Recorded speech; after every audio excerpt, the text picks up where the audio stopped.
जय हिंद स्टूडेंट्स। आज जो हम टॉपिक पढ़ने वाले हैं उसका नाम है measures of central tendency.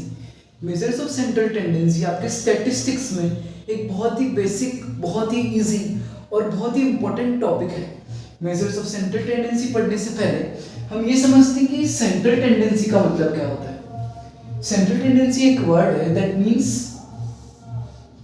We will take an example कि हमारे पास में एक डेटा है, जो भी वैल्यू, ऐसी कोई भी वैल्यू जो इस पूरे डेटा को रिप्रेजेंट करती हो उसे हम कहते हैं सेंट्रल टेंडेंसी। सेंट्रल टेंडेंसी कोई भी वैल्यू, कोई भी ऐसा मेजर जो उस पूरे डेटा को रिप्रेजेंट करता हो उसे कहा जाता है सेंट्रल टेंडेंसी। फॉर एग्जांपल हम लेते हैं कोई भी पार्टी है, कोई भी एसोसिएशन है, उनका जो लीडर होता है वो पूरे ग्रुप को रिप्रेजेंट करता है। वैसे एक जो सेंट्रल टेंडेंसी है उस पूरे डेटा को रिप्रेजेंट करती है। सेंट्रल टेंडेंसी के मेजर्स होते हैं तीन तरह के। There are three measures of central tendency.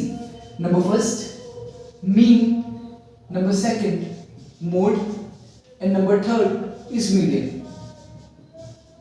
हम एक एक सीरीज में सबके दो दो पार्ट्स करके समझेंगे मीन, मोड और मीडियन के बारे में। तो आगे चलते हैं। कुछ अच्छे नोट्स आपको मिल सके उसके लिए यहाँ पे जो लिखा हुआ है आप इसे अपनी नोटबुक में नोट डाउन कर सकते हैं। इससे आपको एकदम शॉर्ट, क्रिस्प और समराइज्ड नोट्स मिल जाएंगे। एक बार वापस से पढ़ लेते हैं। सेंट्रल टेंडेंसी का मतलब होता है ऐसे स्टैटिस्टिकल मेजर है जो हम स्टैटिस्टिक्स में पढ़ते हैं। It means it is a single value as a representative of entire data. हम ऐसी एक सिंगल वैल्यू फाइंड आउट करते हैं जो पूरे डेटा को रिप्रेजेंट करती है। आप इस डायग्राम से समझ सकते हैं कि टोटल डेटा ये है, तो इसमें से हम एक ऐसी वैल्यू फाइंड आउट कर रहे हैं, एक ऐसा सेंट्रल टेंडेंसी फाइंड आउट कर रहे हैं जो पूरे इस डेटा को रिप्रेजेंट करेगी। इसका एम क्या होता है, एक आखिरी लाइन में नोट्स में लिखना, it aims to provide accurate description of entire data. इसका एम होता है कि जो एंटायर डेटा है इसका एक एक्यूरेट डिस्क्रिप्शन हमें एक वैल्यू से मिल सके। ये होता है सेंट्रल टेंडेंसी। इसके बाद में हम बात करेंगे टाइप्स ऑफ सेंट्रल टेंडेंसी के बारे में। इसके बाद में हम पढ़ते हैं मेजर्स ऑफ सेंट्रल टेंडेंसी, जो हमारा मेन टॉपिक है उसके बारे में, कि जो सेंट्रल टेंडेंसी एक हमें वैल्यू फाइंड आउट करनी है, उसे फाइंड आउट करने के कितने मेजर्स, कितने तरीके होते हैं। Basically there are three measures of finding out central tendency. First is mean, second is mode, third is median. आप लोग इसे अपनी नोटबुक में लिख लीजिए। और अब हम स्टार्ट करते हैं हमारे फर्स्ट मेजर जिसका नाम है मीन। व्हाट इज मीन, इससे स्टार्ट करते हैं। सो अब हम हमारे पहले टॉपिक से शुरू करते हैं जिसका नाम है मीन। वैसे तो मीन कई तरीके के होते हैं, geometric mean, harmonic mean, weighted average mean, but हम यहाँ पे बात करेंगे अरिथमेटिक मीन की। अरिथमेटिक मीन जो कि डिनोट किया जाता है एक वैल्यू जिसे हम कहते हैं एक्स बार से। अरिथमेटिक मीन का साइन होता है एक्स बार। सबसे पहली बात, मीन का मतलब क्या होता है। मीन का मतलब होता है average of quantitative data.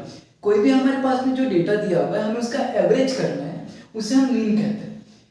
X बार या फिर मीन का फॉर्मूला होता है sum of all observations divided by number of all observations, मतलब summation of x upon n. यहाँ पे समेशन ऑफ एक्स है। हाँ, एक बहुत जरूरी बात यह है कि मेजर्स ऑफ सेंट्रल टेंडेंसी पढ़ते समय हम यूनिवेरिएट डेटा के बारे में पढ़ते हैं। यूनिवेरिएट डेटा मतलब सिंगल डेटा के बारे में पढ़ते हैं जहाँ पे हमारे पास x की वैल्यूज दे रखी होती है, ओनली x की वैल्यूज।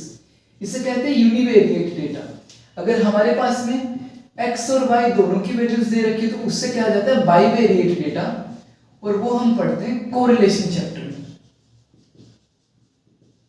जो हम इस सीरीज में आगे जब हम टॉपिक्स पढ़ेंगे उसमें पढ़ाई करेंगे इसके बारे में।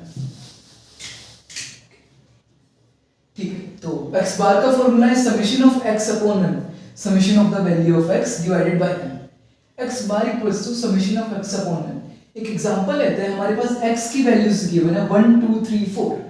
समेशन ऑफ x कैसे आएगा, इन सब का total, sum of all observations 1 + 2 + 3 + 4, 1 + 2 + 3 + 4 divided by number of all observations. कितने नंबर्स हैं, 1 2 3 4, चार नंबर है हमारे पास में, divided by 4 equals to 10 by 4 equals to x bar equals to 0 2.5, x bar equals to 2.5।